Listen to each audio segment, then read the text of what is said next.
have to become the person that prefers healthy food to unhealthy food most of the time. We have to become the person who actually exercising is part of their life on a regular basis. So it's not a forcing.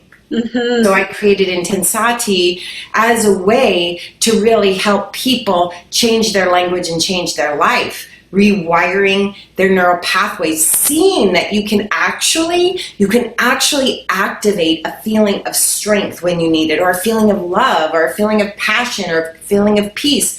That the only thing that we actually have control over is our inner world. We don't have control over the outside world. We don't have control over our kids, very little.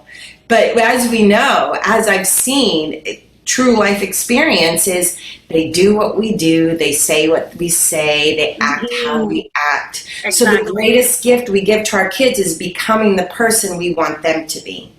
Right. And that takes a lot more work, but it actually works versus just finger pointing and yelling, don't do what I do, do as I say kind of mentality that we all grew up in. Yes. And this is how we really become happier and healthier people, by exercising our power to choose what we think and we say and what we do.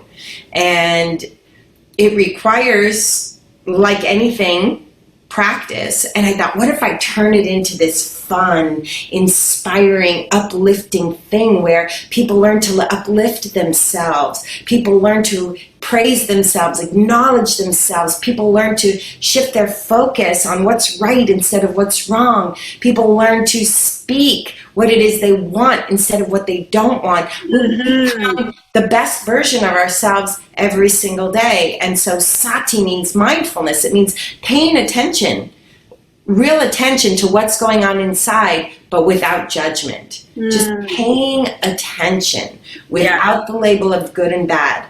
And intenSati, inten means, what's your intention? What is it that you actually want? Most of us focus on what we don't want. I don't want to be fat. I don't want to be sick. I don't want to be broke. I don't want to be single. I don't want my kids to do that. I don't want this to happen. And all of the don'ts still keep what you don't want alive. If I say don't think of a pink elephant, of course you're going to think of a pink elephant. So we have to go for the yes instead of the no. Yes. Right? Yes. And that's what intenSati is about, discovering how powerful you are and exercising that power. So you're trying on new words and new languages so that when you're out in the world, you have a whole new view of yourself and what you bring to life versus what's happening to you. What's your happening to life? Yes.